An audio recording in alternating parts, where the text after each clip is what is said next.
All right, we have our panelists this evening. Let me go across straight to Lieutenant General J.D. Bakshi. Joining us live is a defense expert. Ambassador Deepak Kora will be joining us live in a few minutes from now. Major Samarpal Singh Thoor, who's an infantry combat veteran, joining us on the show this evening, along with Ravinder Sachdev, who's a foreign policy expert. Thank you, gentlemen, for joining us. Starting with Lieutenant General J.D. Bakshi. General Bakshi, you're getting in pictures of this crackdown. Major General, I beg your pardon. General J.D. Bakshi. Sir, the crackdown has begun, and what was very heartening to see is even Lashkar-e-Toiba give out a press release this morning to claim that they were not behind the attack. They actually put out a press release minutes after the attack. The same group had put out a statement saying they were behind the attack. Today they put out a statement saying, hey, listen, we are not behind the attack. Somebody else has posted that, hacked our account and posted that on our behalf. Lashkar-e-Toiba is saying they'll have an audit. They have actually used the word audit. We will hold an internal audit to see who posted that particular statement. What is going on, General Bakshi? And we haven't even acted. We haven't even started. Sir. Niranjan, there is panic in Pakistan. Panic, right?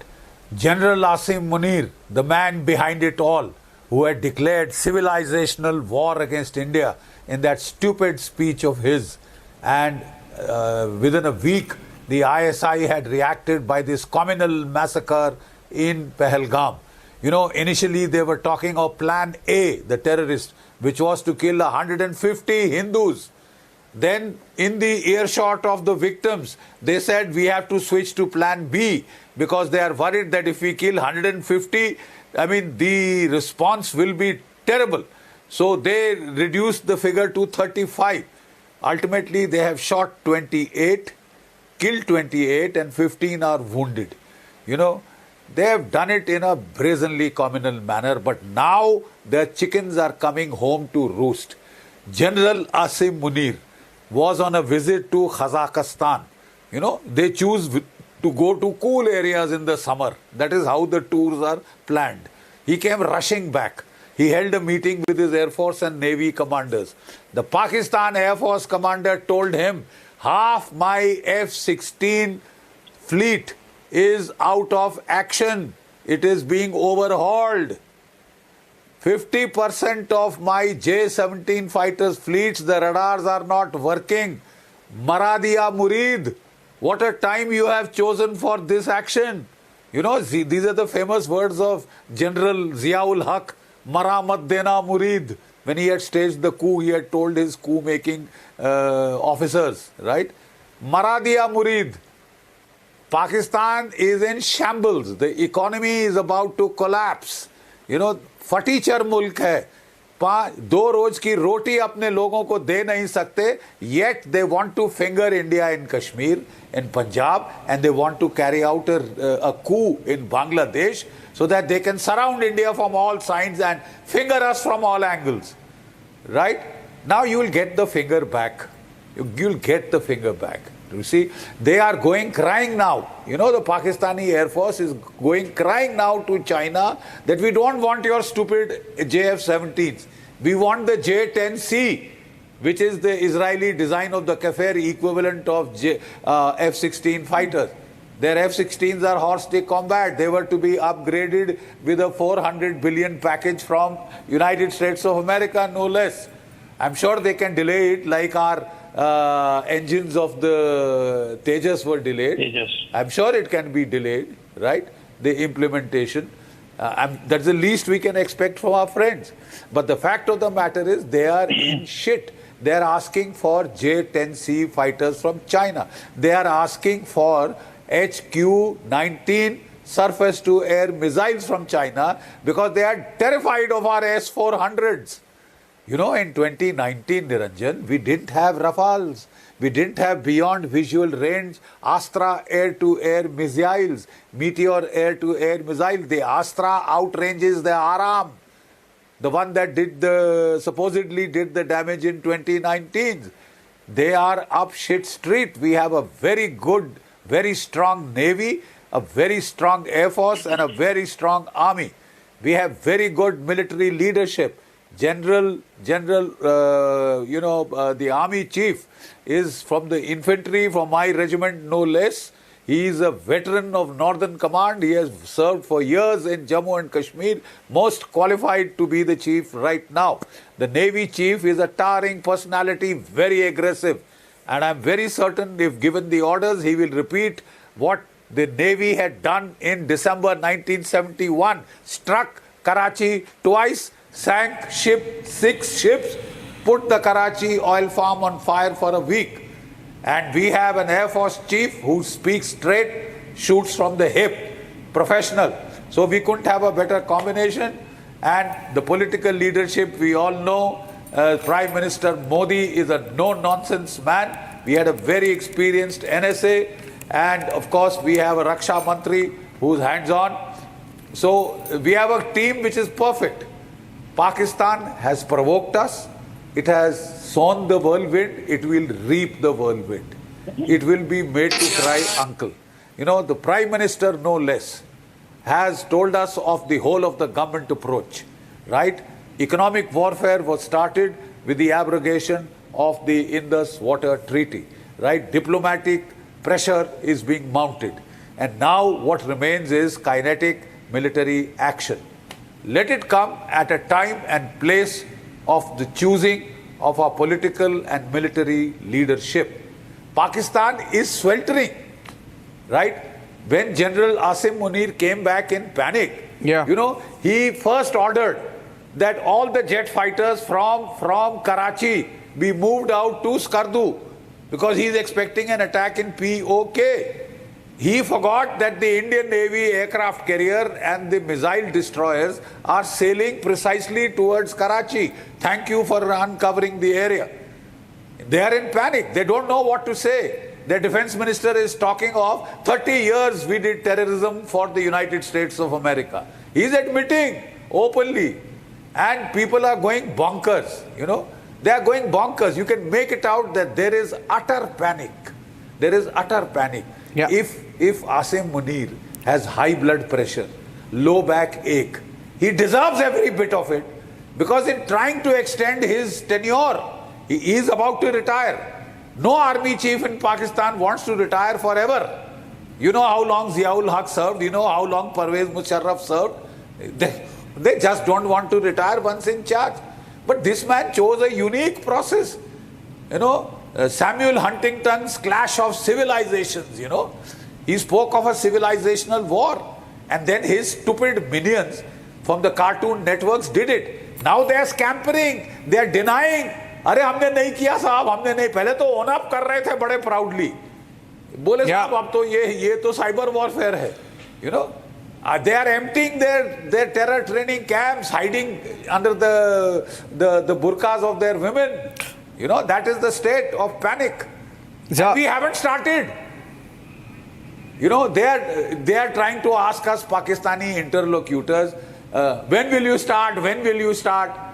Arey, my dear friend, we want you to stew in your juice first.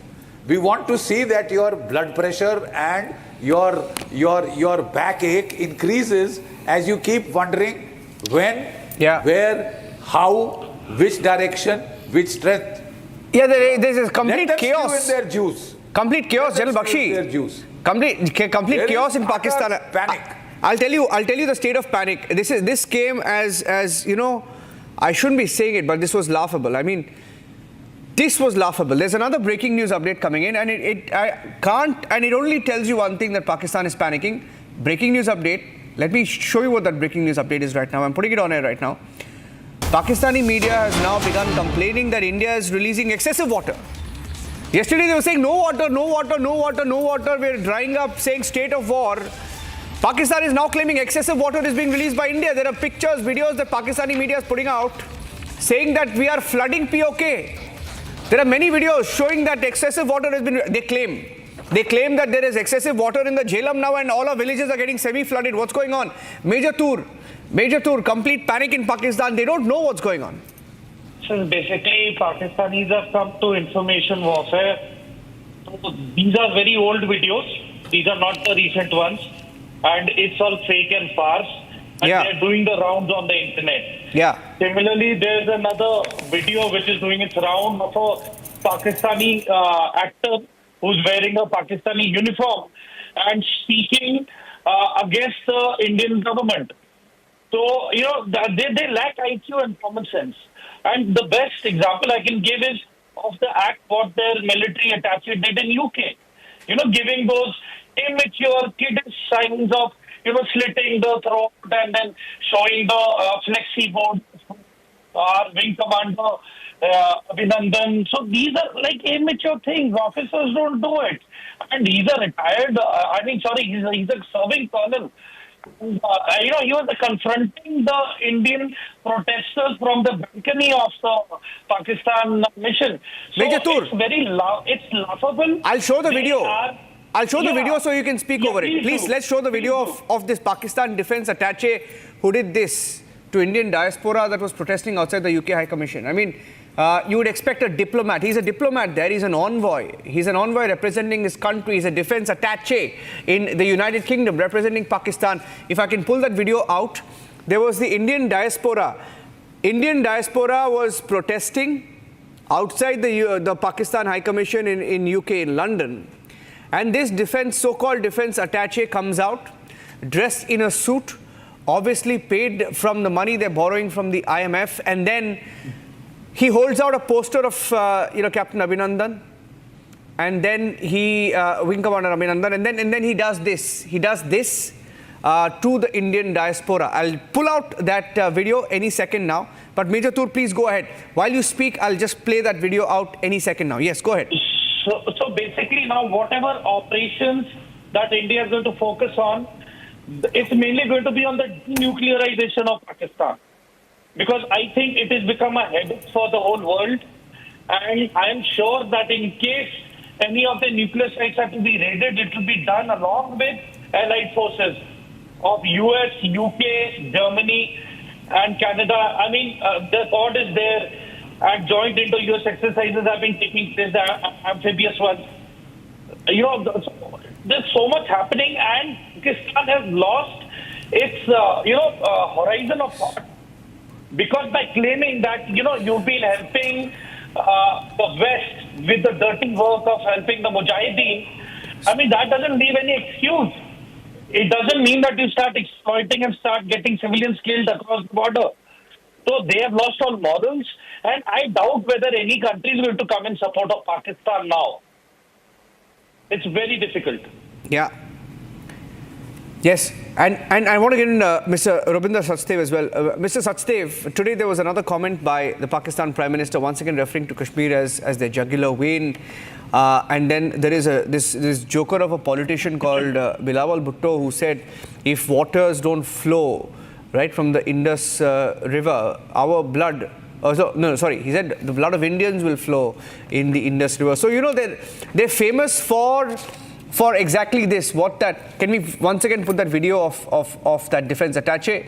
They're exactly famous for this. There is absolutely nothing dignified about the Pakistanis at all. From their politicians to their to their military personnel. It's pathetic the kind of language they are speaking. You had statements yesterday. One, the Pakistan Deputy Prime Minister refers to the terrorists as freedom fighters. And then another admits saying that we've been doing your dirty work by funding terror groups all these years. And then this, it's corroborating who Pakistan is. You look at these pictures and that's giving away, the whole picture of what Pakistan is trying to do here. No, thank you so much. A pleasure. I'll start with I have 3-4 points as the discussion progress, bullet points. Firstly, I'll start off with, the positive influencer campaign that you and your channel are running. Amazing. So therefore, firstly, I would put it out this way that the intent of any such terrorist activities in India is to divide us Indians. So I would appeal that within India, any Hindu, Muslim, Kashmiri, etc. sentiment should be looked in the right context, because that is their objective. They want to divide and create disturbance and create chaos and bloodshed. The more bloodshed is within you, the more they succeed. Let us stop them. So the positive influencer campaign is an amazing thing. One. Second, I think what India has done, and as you're articulating, we've set a cat amongst the pigeons. I mean, as a saying, right?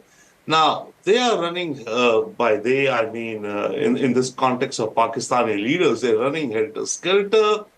They are raising the bogey of bogey. Or see, what we've done with respect to the Indus Water Treaty is we've said that we will do some things step one, step two, step three.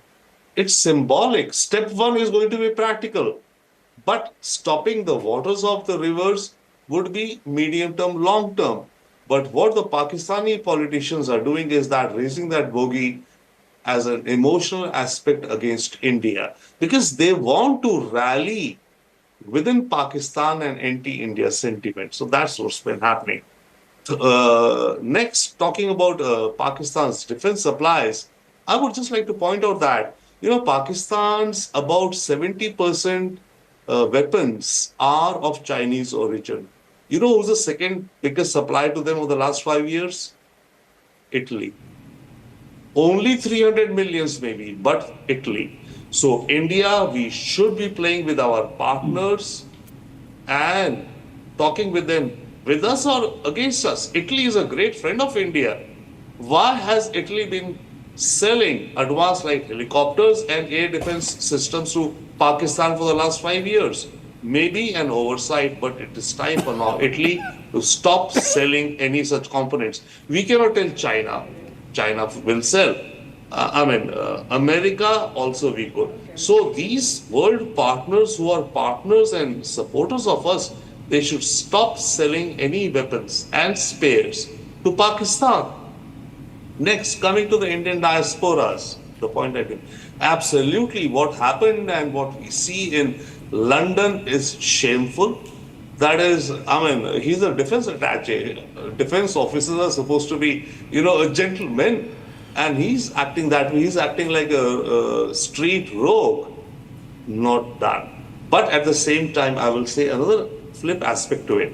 Our Indian diasporas protesting outside high commissions of Pakistan, be it in London or wherever in the world, are definitely doing a great job and their emotions are running high. To bring this awareness within their countries. But I think our diaspora could do a better job simultaneously by outreaching and connecting and talking to the lawmakers in their respective countries. We are already doing that in the United States. Of course, many lawmakers the world over know, parliamentarians know Pakistan's real colors. But, it is time for our diaspora. Sure, protests on the streets is one. To have a parallel track wherein you reach out to your lawmakers, whichever way, be it in New Zealand, Australia, wherever it's allowed. Of course, not kosher in Saudi Arabia and UAE, but wherever, can be. Our diaspora reach out to the lawmakers in these countries, sensitize them to what's happening in India and with respect to Pakistan, and pressure them to take a stance within their own governments with respect to Pakistan and with respect to India. Let us move away. See, Pakistan may play cat and mouse games with us. As you just now said that, TRF is now saying that their account was hacked and that's why this claim was. Okay, we do not know whoever did it, whoever hacked the accounts, but something happened. That something should never have had happened. Okay, now, that something should never have had. Yeah, there have been, without doubt, I think, gaps in our internal security design arrangement, which we should look into. But other than that, the intent of or the correlation to Pakistan is evident and out there. So our diasporas can play that little role. Every bit counts, it builds up the narrative. And I think, lastly, I would say that for India, whatever we do, we don't know. We are all observers and well-wishers. I think we will rest the case with the government of India taking the best optimal decision. There are many, I think, vectors, emotions, immediate we need. Yeah. We need a retaliation. Sure, those all could be, but I think, see, governments are maybe elected by emotions, but once a government is in power, any government, it has a duty to run by rationale, calm, and even-handed for a long-term view. So I think that's what our government is doing. We're looking at a long-term view. Whatever steps happen will happen because we got to calibrate, and we do not want to compromise. Another aspect is, why this is happening. Maybe we're looking at religion, terror, and all. Right now, the Trump tariffs are changing the world order. World companies are looking to relocate out of China, especially to India, Malaysia, Vietnam, wherever, etc. Now, with this incident happening, created, India becomes a political high-risk environment, and corporate corporate boardrooms, be it in London, New York, or wherever, Abu Dhabi, they will consider, India geopolitical risk, and your rating agencies will tip down 0.1, 0.2 AA plus AA minus on the debt thing. It will make India a lesser attractive destination, and therefore, last point is it could very well be. It's not only about spreading terror in India. Yes, it is. It is not only about Kashmir. It's not only about creating Hindu-Muslim divides within India. It is also about handicapping India and India's economic progress. Yes. With respect to the future. I'm getting in some breaking news right now. I'm quickly going across to that, and I'll toss that to General J.D. Bakshi. So I'm coming to you because I have a breaking news update right now. I wanted to come to you with this breaking news update. As India gathers support diplomatically, another phone call just now, which is being reported. Ministry of External Affairs has tweeted that President Masood Pezeshkian of Iran has called Prime Minister Modi and strongly condemned the terror attack in Jammu and Kashmir and conveyed his condolences for the victims. Iranian president also dialing Prime Minister Modi, and both leaders agreeing that there could be no justification for such acts of terror, and all those who believe in humanity must stand together in the fight against terror. Prime Minister shared the anger and anguish of the people of India and their resolve to deal with those behind the terror attack and their supporters firmly, decisively to Iran. Prime Minister conveying his condolences also for the loss of lives in the explosion in Bandar Abbas in Iran earlier today, which Republic TV has been reporting on, and also wished a speedy recovery for those injured. Even Iran saying give it back. General Bakshi, Iran has just told India, we stand with you in this fight against terror. Absolutely, Niranjan. Coming to Deepak Vora next. They themselves are victims of terrorism. Yes. Look at the mass casualty attacks they have had to suffer. So they fully understand. In fact, they had to trade missiles and F-16 attacks, with Iran. Apropos the issue of Pakistan trying to derail our economy by, getting the high risk and, preventing people from coming and investing here, etc. is concerned, let me make one thing crystal clear. If we even have a limited war with Pakistan, limited kinetic action with Pakistan, one outcome is certain. Whatever be the military outcome, the most certain outcome is that the Pakistani economy, which is tottering on the brink, will be flushed down the tube of history. Don't forget what happened to the Soviet Union in 1990. Its economy collapsed and it splintered into 15 states. I think Pakistan could splinter into 5. We won't go to the extent of 15, but 5 states. Because its economy will collapse. Yes. I mean, let me assure you of that. We have almost $700 billion as forex reserve. Pakistan has 8. And the Pakistani psyche, once we hit them with our Rafales, with our BrahMos missiles, with our S-400s, and we impose heavy attrition, they will say, we want it back. We want to buy new weapons. They'll go on a buying spree. They have just 8 billion. They'll go on a begging spree. They will damn their economy. They will finish their economy themselves. And once the economy is gone, that is the glue that holds a country together, right? And it will splinter like the Soviet Union did. It will splinter into 5 parts: Baluchistan, Sindh, Pashtunkhwa, West Punjab, and Sairekia. That is the lineup. That is the the pattern of the fault lines, right? And you want to help the Baluchis, you want to help the Sindhis, you want to help the Pashtunkhwa people.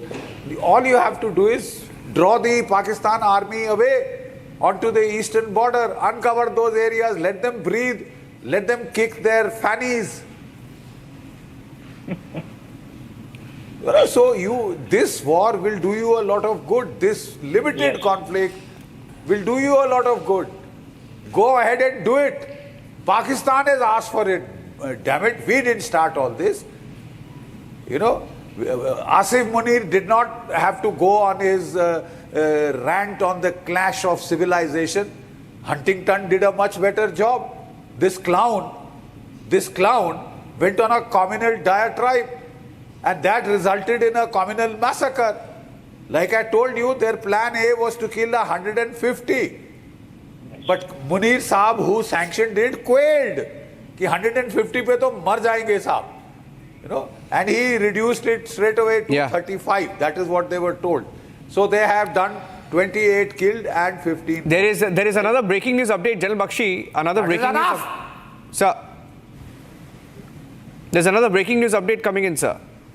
With Taliban siding with India, and in the last few days, there has been some movement there of pro-Afghan liberation forces.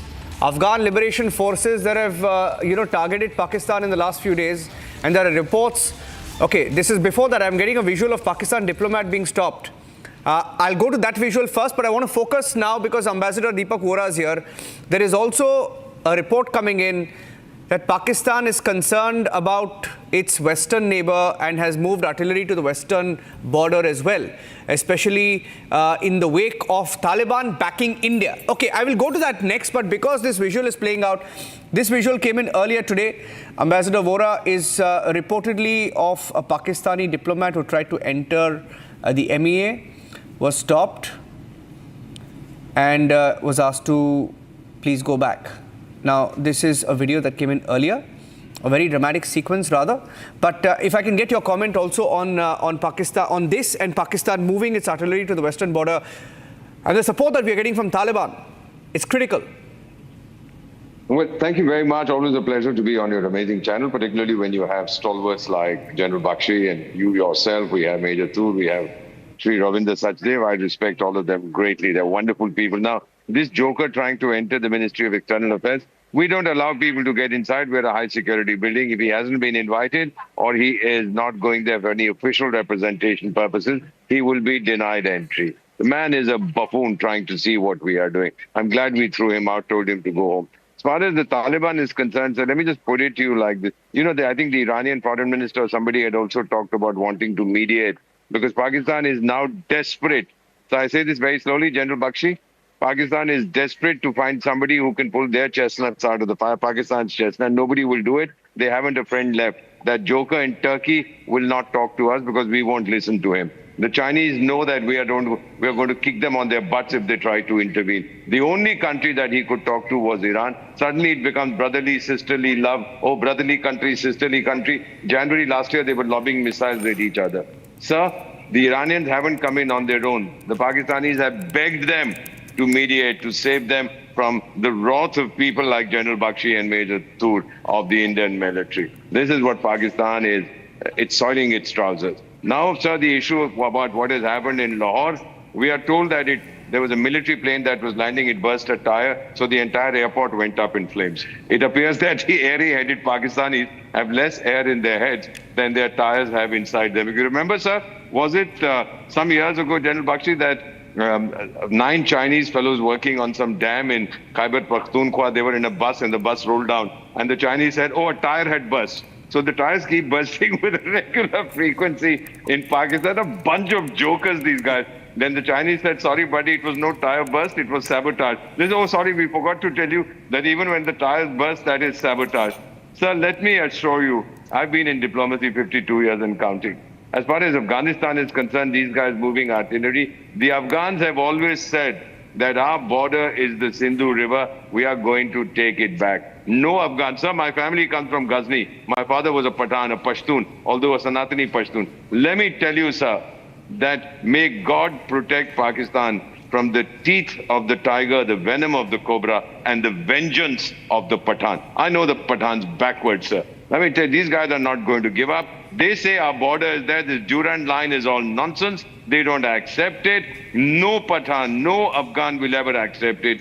Pakistan has bitten off more than it can chew. That mad Mullah Munir, I call him Mad Mullah Munir because in the early part of the 20th century, 1910 to 1920, we had that Mad Mullah Muhammad in Somalia, who sent about 40,000 of his chaps to their death in the name of jihad. This bugger will send many more than that in the name of jihad. That's why I call him Mad Mullah Munir. Latest, by the way, I've got some news coming in from my WhatsApp group in the United States. We have a group of senators, others, saying somebody looking very much like Munir's family, some kids, appeared to have landed over there. And then, sir, I link you to Khwaja, that defense minister, that idiot statement that we've been involved in terrorism for 3 decades and we were helping America and Britain. This is meant to pressure those countries that don't you dare boot out our generals' families that are coming there to seek refuge. Otherwise, we are going to talk even more about this. The Pakis think they are smart. Their brains are in their behind, sir. I won't say anything more than that. As the Americans would put it, if you'll forgive the expression,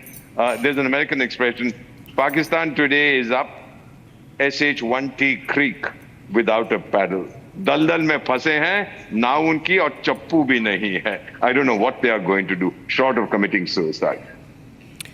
You know, I've just received some breaking news update right now, and I'd like to, just give you the update. I'll just put the plates on air. If I can ask my team to just put this out, what I've just sent on the Israeli media. You know, there was a very interesting explosion, a development in Iran today at the Bandar Abbas port. And I have a breaking news update because the Israeli media has put out details of the explosion at the strategic port linked to a Chinese rocket shipment. And I'm just getting in some details of how this was linked to 2 Chinese ships that were docked here recently.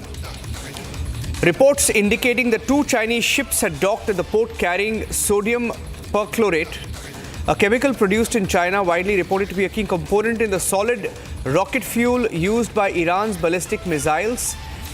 Reports suggesting that some of this was also being used to produce missiles that were used against Israel. So, big development. Over 500 were injured, 5 lives were lost. Major Toor, if I can quickly get you on this breaking news update, suggesting that this was linked to Chinese shipments, and those shipments were being used to create rockets and missiles being fired at Israel. Interesting time in the subcontinent. Interesting, but not surprising, because if you see, they waited for 3 years to blow up the pages and the radio sets. So, imagine the mind and the strategy, and, they're like a hawk, Mossad and the Israelis. And the main weapon is patience. They take time, they give their enemy time, and once they realize that, yes, now the tipping point has come, they go in for the kill. And this is exactly what they've done. Because you see, this region is becoming heavily nuclearized. Pakistan being the epitome of nuclear data proliferation to North Korea.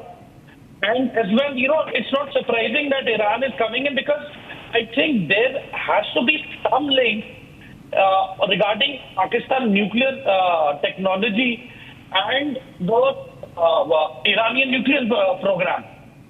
So, Absolutely. you scratch my back and I'll scratch your back. And these are desperate times, despite one being a Sunni nation and one being a Shia. But I think the bigger goal for both of them is the nuclear technology. So I would stress that, it is time for, even if you go for a short war with Pakistan, we should focus on the denuclearization aspect. And as far as Iran is concerned, I strongly feel that it should stay at bay, because it's already seen what is in store for it. Yeah. Okay, I'm getting in another video that has just been accessed of the attack in Pahalgam. As I pull out that video, I'd like to quickly get in a word from Robinder Sachdev as well. Robinder Sachdev ji, quickly, if you can tell me what you thought, your thoughts when you saw even Lashkar-e-Toiba putting out a press release, going back on the attack, saying we did not carry out the attack. The Lashkar Front actually put out a press release today, saying they didn't do it. No, thank you very much. I think it goes back to the fact that, as India starts to hunt, all of these players are going to backtrack. You can chest thump, you can claim, but once you realize that the hunter is serious, you step back or you create, confusions. And that is what happened. What is happening? I think, TRF denying that we were hacked or Lashkar-e-Taiba, etc. Quickly, 2-3 points I would like to say. On the nuclear threat, one, I do not think there is any cooperation between Pakistan's nuclear program and Iran's nuclear program. That's why I thought I may be wrong. There's no collaboration aside. But what Pakistan is doing, it has been talking that there could be a danger of nuclear war because India is going to attack us. What Pakistan is trying in world capitals right now, we know, and I know also all of us can conjecture that Pakistani embassies and foreign ministry is reaching out to foreign governments and pushing them or conveying to them or trying to persuade to them that push back or push down India. India should not take any drastic actions against us, because if India takes any action, then we will have no option, but we will have to retaliate with a nuclear weapon. So if you do not want a nuclear war, you press India. That is what's one Pakistan diplomacy globally going on right now. They are conveying to world capitals and they are trying to get world capitals, because nobody, generally speaking, wants a nuclear war as a matter of principle, right? So they are reaching out, connecting and trying to persuade capitals, leaders and media, be it the east, west, north, south, wherever, that the situation has come down to such a harsh point that India will do something, and since we cannot counter them on conventional warfare or conventional front, we will have no option other than taking recourse to a nuclear weapon. That is what Pakistan is conveying, scaring the world about with respect to nuclear weapons right now. Yes. Now, many people asking General Bakshi, what are India's options? And nobody better than you in terms of, telling our viewers. A lot of people asking, in fact, everyone that we speak to, people write into our newsroom saying, what is India doing? When will India respond? Right? What are the options for India? So anybody watching this broadcast this Saturday evening, General Bakshi, if you can lay it out for them. All right, let me but first take off from where my previous colleague left off. Look, in 1999, Kargil time, the essence of the Musharraf plan was to create a nuclear flashpoint, designate Kashmir as a nuclear flashpoint, scare the hell out of the whole world and say, prevail upon India to give up Kashmir, walk out of Kashmir, etc., etc. It didn't work, because we called his nuclear bluff. General V.P. Malik at that stage had very clearly said, there is space between nuclear deterrence and sub-conventional warfare for a conventional war in South Asia. It is our job to create that space. Pakistan is trying to tell the world, we have nuclear deterrence between India and Pakistan, so India dare not use the conventional military option. We are free to escalate at the sub-conventional level.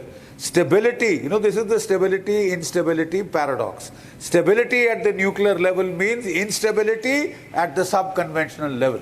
This has been the Pakistan doctrine which they have been successfully merchandising to the whole world. I think its use-by date is over. The Kargil war went on for 3 months. Tell me how many nuclear 1.5 paua, 2 paua ka bomb did you see landing anywhere in India? Let me update the nuclear doctrine, right? 3.5 years, we've seen the Russia-Ukraine war. Russia has got the largest nuclear arsenal, heaviest nuclear arsenal in the world. How many nukes have you seen exploding in Kyiv or Ukraine? People are sensible. Rational state actors don't commit suicide, mutual suicide. You think the Pakistani generals are irrational state actors?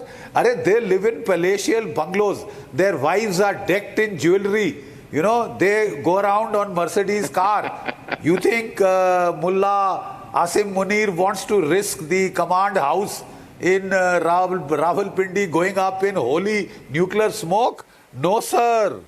You can push him down to the brink. He will not use it. And we have made enough. There are people in India who have used this nuclear alibi as an excuse for non-performance. कुछ नहीं कर सकते साहब, मरने दो Indians को. Let our women cry. They won't cry, sir. We will see people on the other side of the border cry. I think we've had enough. We've had enough of a song and dance. Oh, don't do anything. वो nuclear war हो जाएगी. कुछ नहीं होगा. कुछ नहीं होगा. Call that bluff once and for all. Let's see how far you can, how many ladders you can go up the escalation ladder before you cry, leader, uncle. General Bakshi, you had a Congress We'll make leader. you cry, uncle. General Bakshi, you had a Congress chief minister today say, let's not go to war. How do you respond to such politicians? You had a chief minister of a state in Karnataka saying, don't go to war, we want peace. How do you respond to them? Sir, you have put 28 Indians to permanent peace. 26. Permanent peace. Have you any bloody shame? Have you any bloody shame? Did you open your TV set and hear those girls crying inconsolably? Are you an Indian? Does it move something inside you? Damn it all! Give it back! This is the time to give it back. And I'm sure we will. We are taking all the right actions. We are taking a whole of the government approach. Okay? We will take you up the escalation ladder till you cry uncle. Till you cry uncle. Right? And let's see how far you want to go. Do you know the Pakistan army has ammunition reserves for 3.5 days? Huh? Their 50% of the F-16 fleet is unserviceable, which is their prime asset, right? The 50% of the radars on the JF-17 Chinese fighters don't work. Why do you think he is crying to China कि J-10C दे दो, HQ-19 surface-to-air missiles दे दो? We don't have anything to match India's S-400, right? We don't have anything to match India's BVRs, beyond visual range Astras. Over 100 kilometers, sir. Your Aram that you were so proud of is well around just about 60, 70. Right? We can get you at 100 kilometers range. We have cruise missile which will take you on at 400. Supersonic cruise missiles, you won't be able to shoot them down, sir. You won't see them coming. You'll just hear the blast. You'll just hear the blast, okay? Pakistan has asked for it. If Asim Munir wanted an extension, God will give him one. It will be a pain in the neck every day of that extension that he is looking for. And is this the way to get an extension? To put South Asia in flames? This country has got its chutzpah going beyond the boundaries of sobriety. He wants to finger you in Jammu and Kashmir. He wants to finger you in Punjab. He wants to overthrow regimes in Bangladesh and try and attack you, get you from all directions. I think we've given you enough loose rope to hang yourself, man. Enough loose rope to hang this mullah.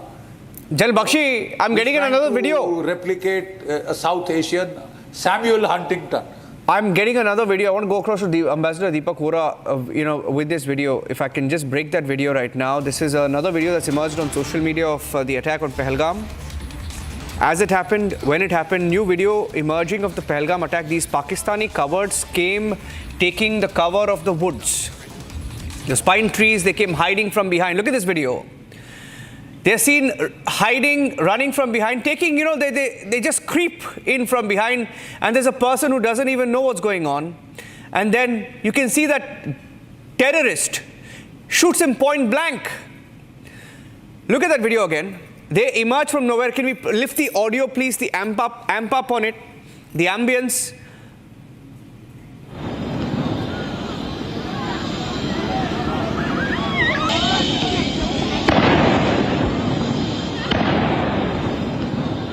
Nobody has a clue. They were all there with their families. I can see children jumping on trampoline in those meadows. Children jumping on trampoline in the meadows. Men and women in the sun. They came, these cowards, from behind the wooden cover. And people didn't run because they didn't know who these people were. They didn't know, they couldn't recognize the terrorists. Initially, they came from behind the trees, just past one of them, and then he turns back, shoots him dead. Headshot. The headshot, Ambassador Vora, was reserved for the Hindus. Headshot reserved for the Hindus. I read an account, and I don't know, I can never be able to sort of, verify it. But I read a report somewhere that up to 15 to 20 of them, the victims, their pants were taken off and they were shot dead. Sir. So how do you describe such barbarity? I thought they were human beings. They are not. They are animals. So they are worse than. I'm sorry, I would not insult animals by comparing these fellows. My own belief is that they were not some jihadis. They were regular Pakistani soldiers who were sent in. I'll tell you why, sir, if you give me a moment. General Bakshi, Mr. Ravinder Sachdev, Major Toor, where does Pakistan get its recruits from? From the jihadi factories? These are from the teeming slums of Karachi. What happens, sir? A lot of my Pakistani friends tell me that in one jhuggi, in one slum, in one hut, there will be 30 kids, one couple with 30 kids. Mother has no money, father has no job. So these jihadi fellows, the tanzeems come along and say, all right, here's 1,000 rupees, give me 4 of your kids. I'll teach them to be good jihadi. And the mother happily does so, and then she produces 4 more over the next 4 months. This is where they are coming from. These kids have no future. They see nothing. It's hopelessness.